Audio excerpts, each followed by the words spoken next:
I'm Leslie Cornwell, certified nurse midwife with Empowering Midwifery Education. I'm very grateful to have Louise Aucott here, and I apologize, Louise, if I should have. Usually, I ask before I hit record exactly how to say your last name, so please correct me if I didn't. That's fine. Yeah, so she is a wonderful midwife that is joining me part of my interview series, and she was going to start telling me her background story, and she said that she has a lovely story, and I was like, well, I don't want you to say it twice, so let's quickly hit record. So thank you, Louise, for joining me today. It's my pleasure. I actually first got interested in women's health when I was in high school, not the usual way, but I was always the person that my friends trusted to pierce their ears in the girls' bathroom and to do things that, to The tell me, average they request would tell person me would.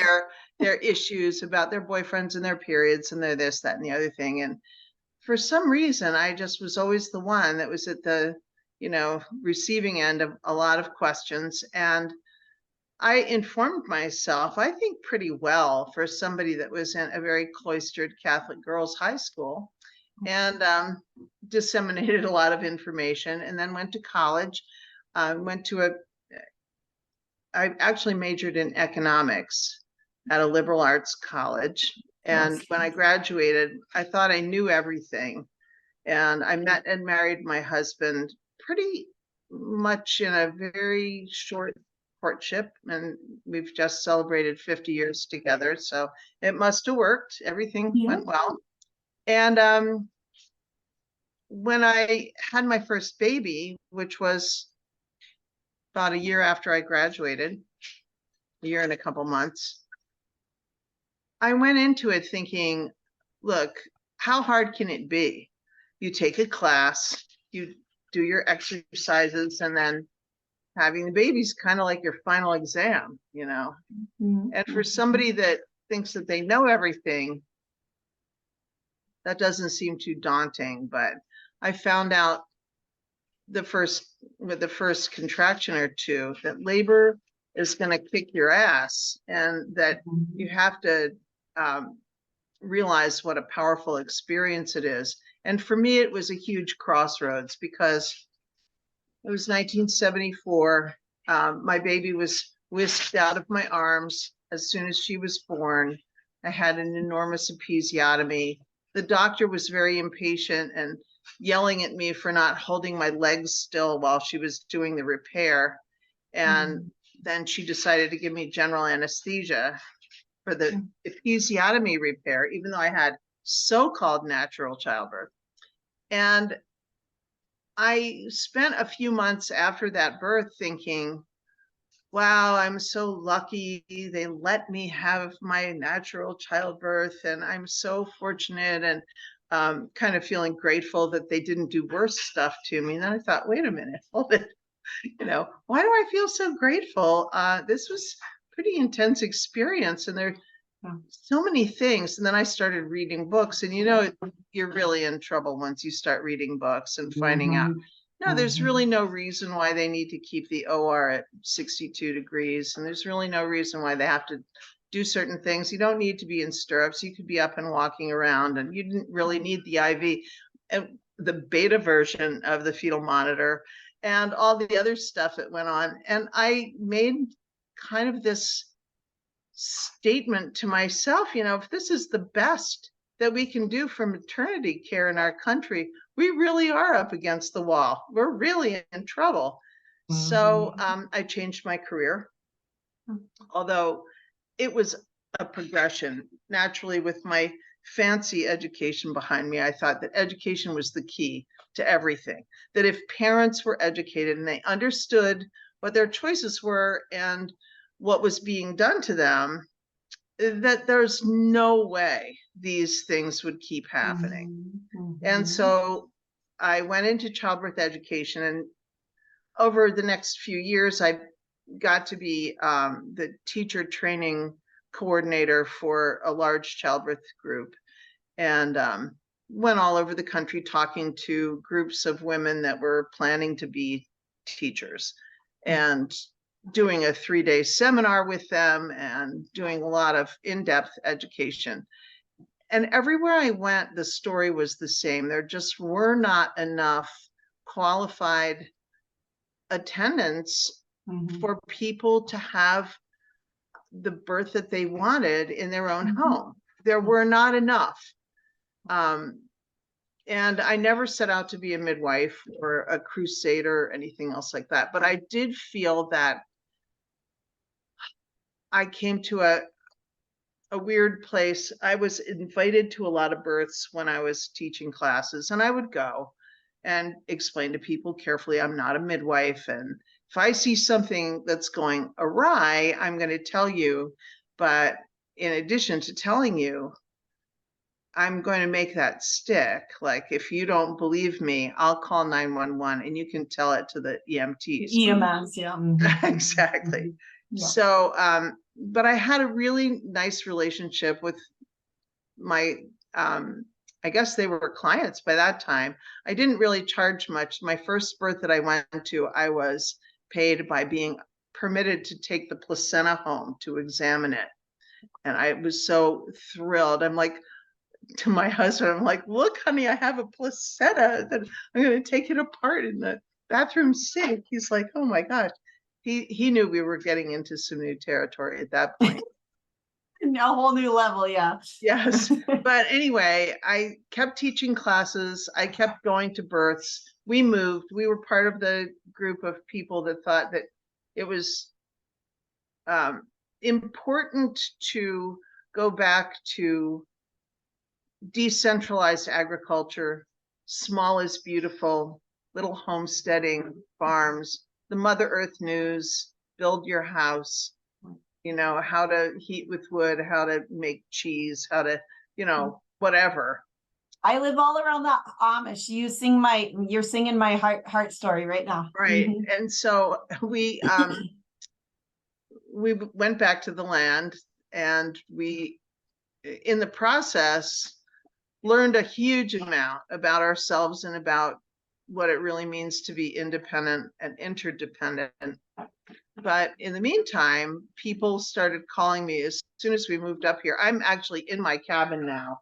I was gonna say, I saw your I'm husband up at coming the back and forth. cabin. Yeah.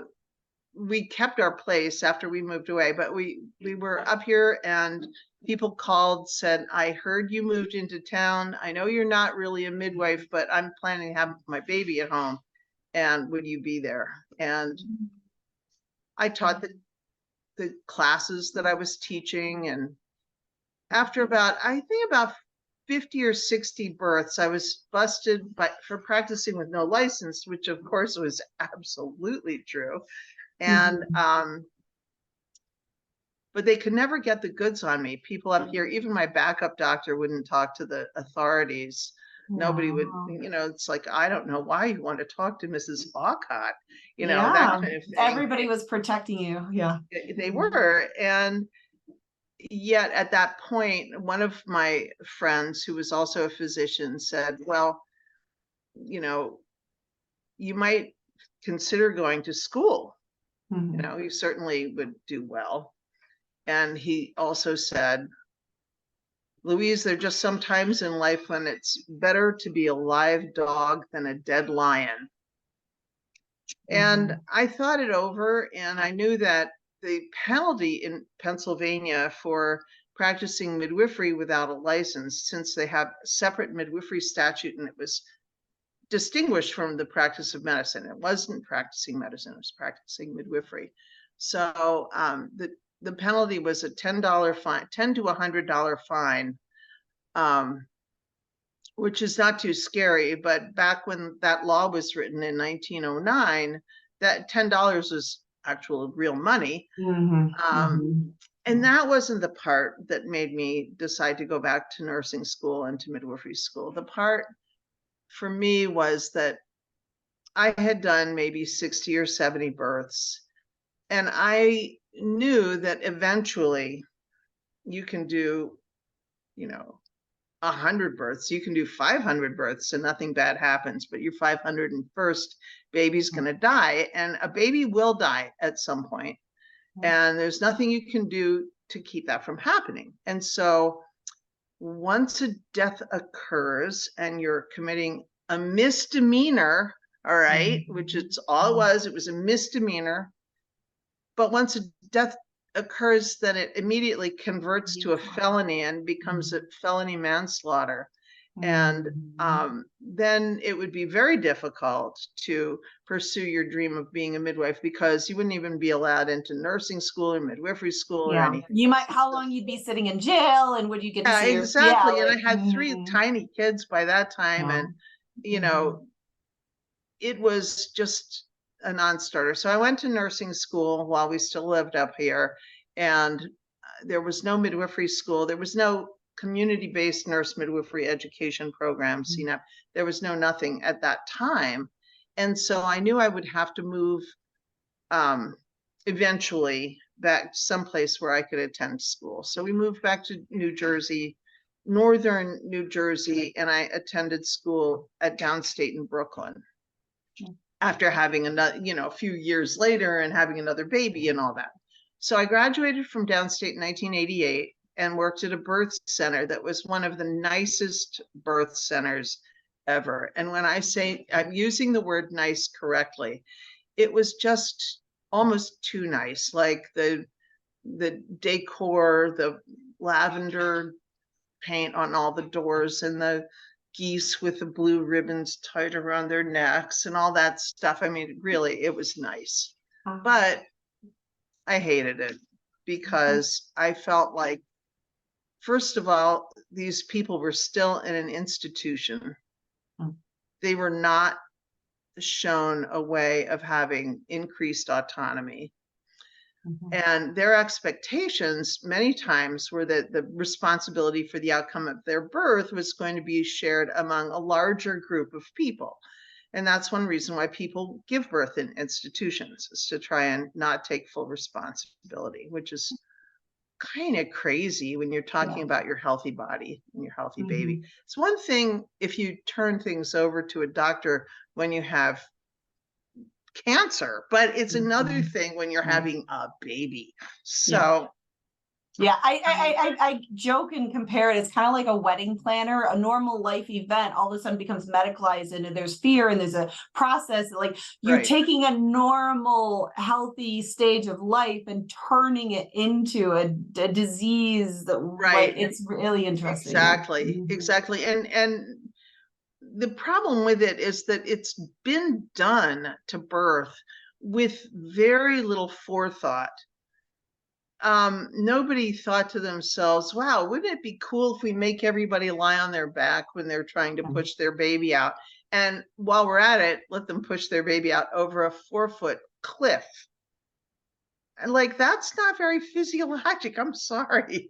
And I knew from my own experiences that what birth could be like. And so working in this birth center, I had a wonderful career there. Everybody loved me. I loved everybody. I didn't need much training because I already knew what I was doing. But one day we had taken on a whole new caseload that had this particular type of HMO insurance that allowed them to have midwives, but they could have the midwife in the hospital or in the birth center. And they were all choosing to have a midwife in the hospital because they could still have drugs, but the midwife would hold their hand through the whole labor. Well, you can imagine how well that sat with me, but I was a team player. And I remember going in after working at the birth center for about 2 years. And I went in one Sunday morning, and it was like my 4th birth of the weekend. I was really so exhausted. I look at the woman who's already being admitted, and she's sitting there in the bed in her little hospital Johnny, and she's got a thermometer in her mouth, and she has a blood pressure cuff on one arm. And I hadn't written orders. I didn't order IVs. I didn't order anything, but they had their routines. So I recognized her. I had seen her once in her pregnancy when she's about 18 weeks pregnant. And I said, hello, Lynn, my name is Louise, and I'll be your midwife today. I'll be your waitress, you know. And she took the thermometer out of her mouth and said, okay, but I just want you to know this is my 2nd baby and I want an epidural. And I said, well, A lot of people feel that way when their labor gets intense. But before I would even be able to call the doctor or the anesthesiologist, I'm going to need to examine you now. Do I have your permission to do that? And she said, yes, but I want an epidural. I'm like, well, let's just see where we are, you know. And I put on a glove and carefully examined her. And she was, midwives are mostly going to hear this, right? She was 6 centimeters, paper thin. Baby's head was right down there, membrane still intact. Heartbeat looks great on the monitor. And 0 station, you know, right there. Second baby, Yeah. you know. Wouldn't take much, yeah. Yeah, it's the second baby discount, you know. Yeah. You suffered enough with the first one. But I said, well, good news. You know, I think that before we would even be able to get a doctor in here and get you your epidural and tape it up your back and all that kind of thing, your meds baby actually kick in. I mean, Yeah. dilated. Your baby will be coming. This birth is fairly imminent. And she looked at me and she said, can you guarantee that? And I said, you know, I hardly know this person. She's making a request. I have a job to do. I said, no, I cannot guarantee that.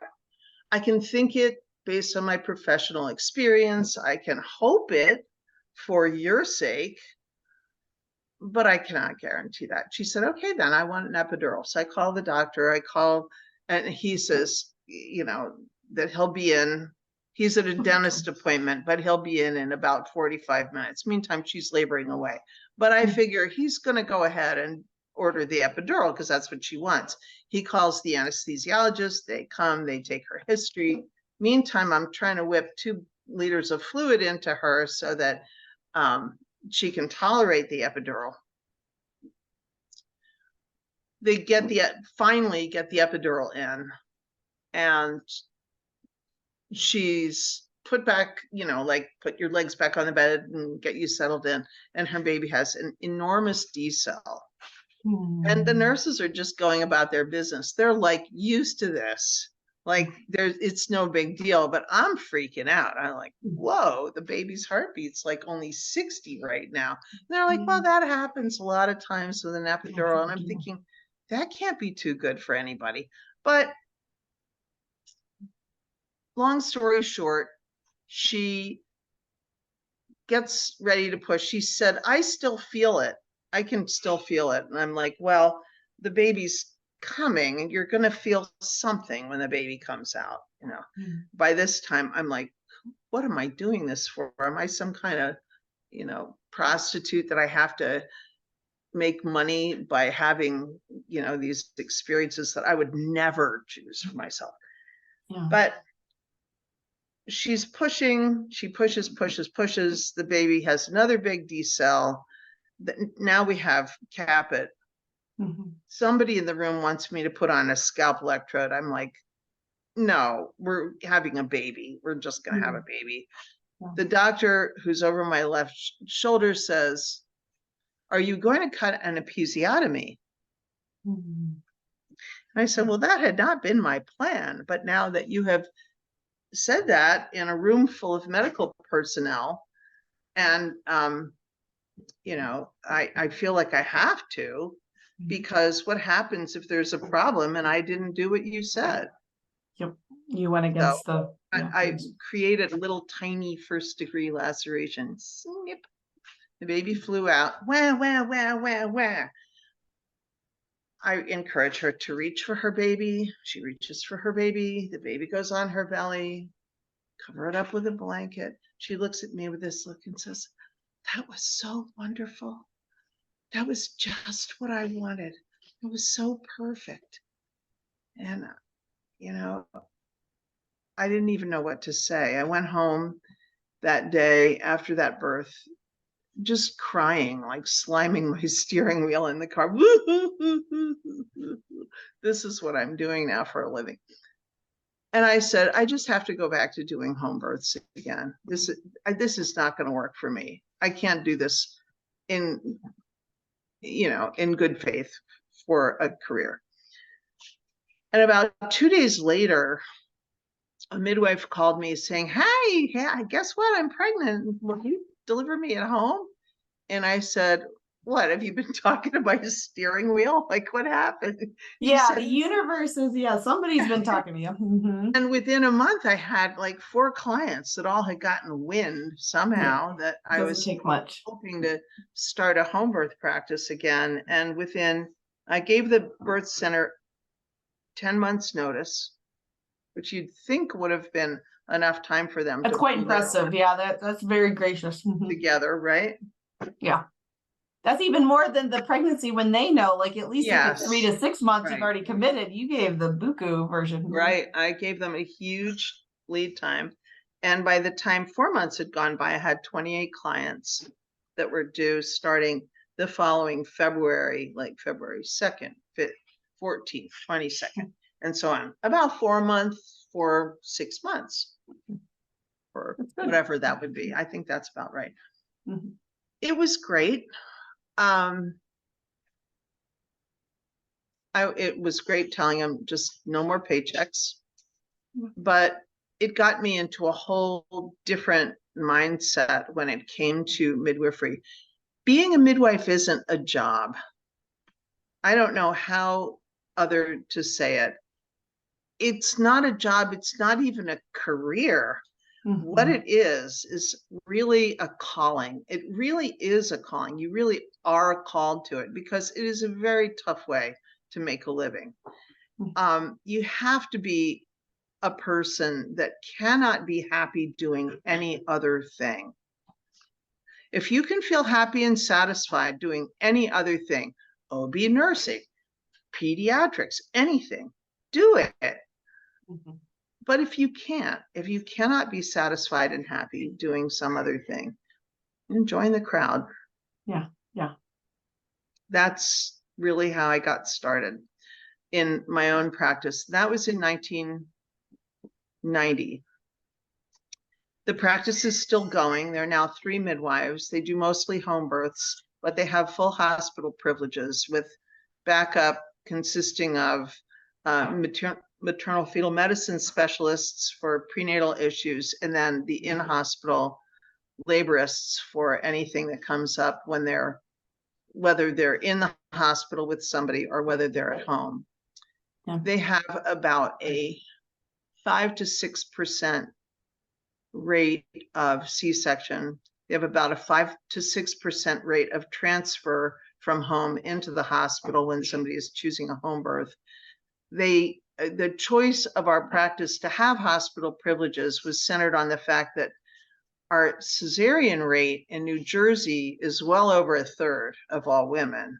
And so if a third of all women have a surgically scarred uterus when they come in your door, unless you're just only going to take care of the other 2/3, you have to be able to provide an equivalent option for them. And a lot of people really like the style of care that they got from people that have physiologic birth at the forefront of what they do. And so we had a caseload that consisted of maybe 70 to 80% people looking for a home birth and maybe 20 to 30% looking for a hospital birth. And not especially low risk. It's not like super, super ultra low risk people only, but we still managed to keep our statistics pretty amazing to the point where the doctors at the hospital now, in light of having over 3 decades with no train wrecks, no so-called train wrecks. I know that No word. big problems. Yes, no, nothing that they can point their finger at in this case and that case. Nah, there's no cases. So, so they're inclined to keep up with it. Plus, I always made a practice when I worked there. I've been retired now for almost 8 years, but I always made a practice, or over 8 years, of approaching any new doctor that was in the rotation and saying, "So, did you ever wonder how you came to be the home birth backup? Because we should talk about that, especially since you're professional organization, your trade group has like a different view of home birth than I have, likely. And really explaining to them what we did and how we did it. And, well, do you have IVs at home? And I'm like, yeah, if I need them, I have them. If I need, some people need an IV or treatment of some sort, well, what about this and what about that? And pretty soon they're like, well, I might not want to do it, but if you want to do it. Yeah. So I feel really good about the fact we just had baby number 2000 about a week ago in the practice, which is a nice milestone, because there's been the creation of a very mindful type of care that everyone can see and appreciate. And the midwives who are still working were students and also friends and clients. And that's probably the best combination. If they trusted you to do their birth, and then the deep passion, they're not going anywhere. Yeah. Right. And the trust in birth, trust in you, trust in one another. They knew each other for a long time. One of them was a student at the other one's second birth, and it goes on and on. But in any case, that's the story. And my current concerns are how money and insurance and false information are conspiring to limit the choices that people have in their births. That's my biggest concern, and something that I want to address in the book that I'm writing, and something that I think bears examination. It's almost impossible to tell people anymore what the data shows about fetal monitoring, for example, and that how preferable it is to have intermittent auscultation. And there's also this thing going on that I wasn't really even aware of, but I was made aware of it by talking to a young person who's in her early 30s. And she said, there are a lot of people that just are deciding that they just will go along with whatever the doctor says. And they're deciding that because they think arguing with the doctor makes them anti-science. And that that puts them on the wrong side of a lot of arguments. Like if they argue with the doctor, that means they're the equivalent of being an anti-vaxxer, or they're the equivalent of, because they're worried about not appearing to defy medical science. Okay. And so, well, science is different from what you're really talking about. You're talking about people's opinions a lot of the beliefs, time. opinions, perspectives, and their Exactly. viewpoints now being turned into research or data or right. evidence. And so that's very true. And I had not anticipated that was something that people are saying, well, when it comes to childbirth, ignorance is bliss. And when or of course I'm having an epidural, why would you want to suffer that pain? That kind of stuff. And I'm like, holy moly. I mean, I'm certainly not going to fight and die on that hill, but I do become very concerned that people have lost the plot a little bit. And starting a forest fire with your gender reveal party, certain other things. Everybody, just to be very frank, everybody's shaving off all their pubic hair. All these things that are like, how do we get this into the general realm of what we think is normal? Right. And that's kind of where I'm at right now.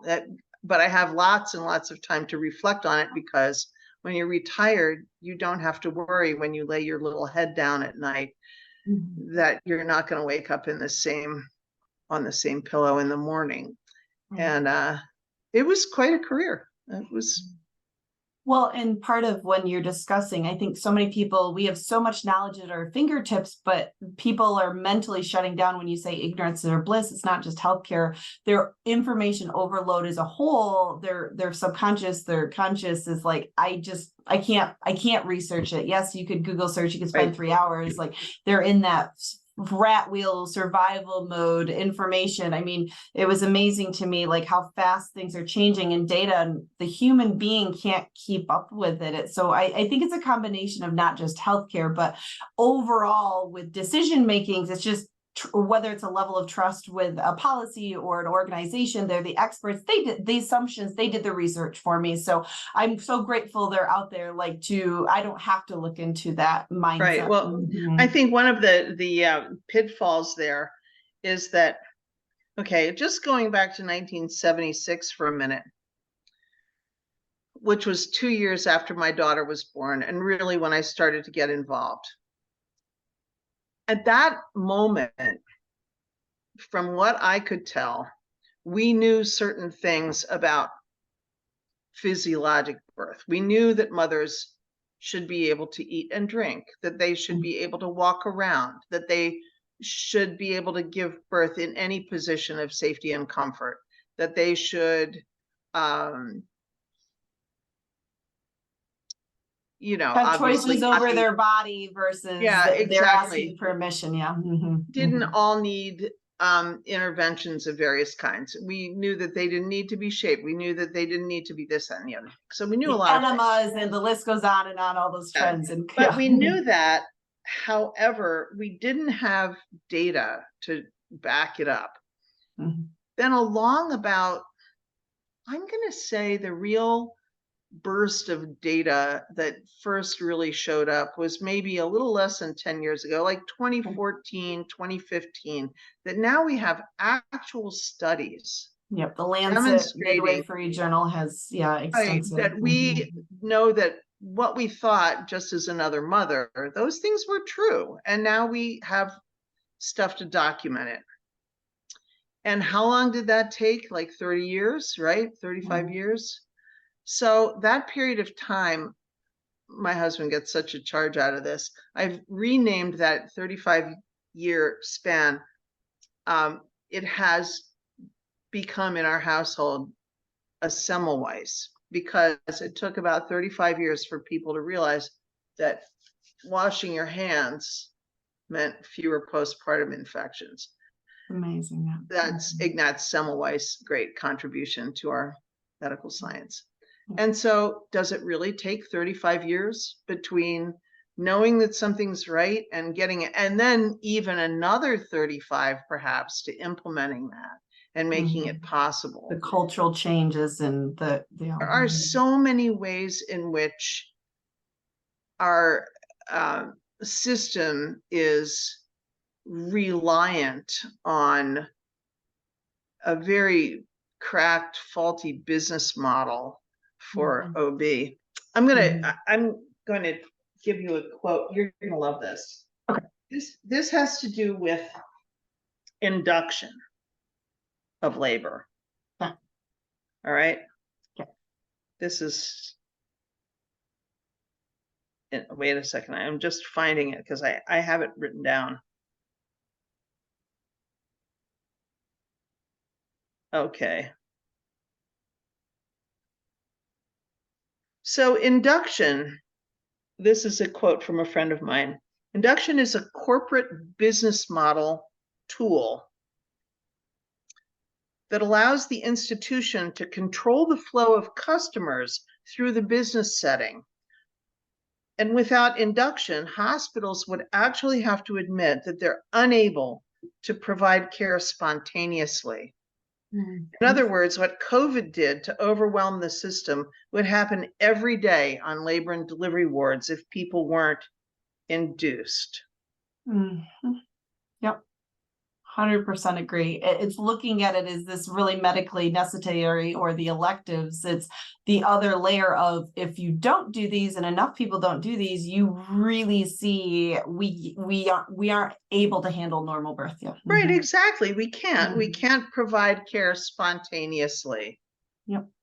And I think that when you reflect upon that and you reflect upon the alternative way of looking at it, it's sort of like in my little dreamy midwifery world, people can go into labor anytime or any place and have their baby anytime or any place. Yep. So that's something. And Yeah, then I the think other, that's been the hardest thing. I always would joke if I could make an algorithm for birth, all my family's engineers except for me. So we always joke math was easy and I chose right, the hard job and career fresh and the calling. But it is when you're trying to support women and you're trying to help with burnout and you're trying to do a community setting in a radius that, like, how do we do the best we can in the backdrops to reduce the right. risk of those ebbs and flows, but also still in the forefront, be totally available and totally have a balance. It's an art with community-based midwifery. It's very It difficult. is. And of course, the other problem is that there's no denying that exerting that type of control over the birth process does make it easier for you, just not for the baby and the mother. Yeah. But you're in the hospital and you have a nurse and you have a lounge where you have your own coffee mug Right. and all Yeah, that it's stuff. nice to get up at 4 o'clock in the afternoon versus 4 in the morning. And Right. yeah. And then the other thing that has started to become a real factor for me, and I'm not going to discuss anything about our national politics, but I have a basic feeling that bodily autonomy is an essential and unconditional liberty. So if you don't accept that bodily autonomy is an essential unconditional liberty, it's a waste of time talking to you at all. Yeah. That's my bottom line. Yeah. There are no other liberties that survive without that one. It's much more fundamental than property rights. And if you don't own yourself, you own nothing. Yeah.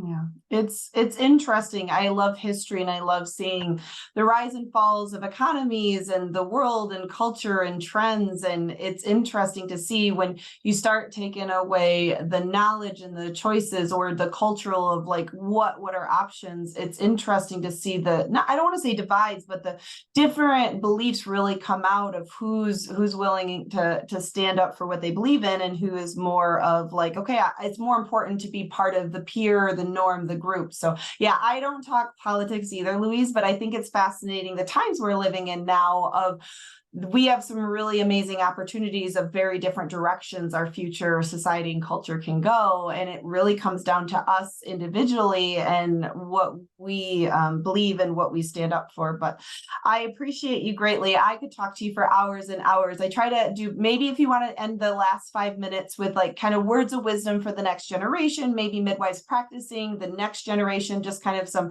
maybe it's your conclusion summary at the end of your book that you're finishing. Who knows what you want to share? Well, I think that the main thing is that I am a person who believes that the source of most or much of human misery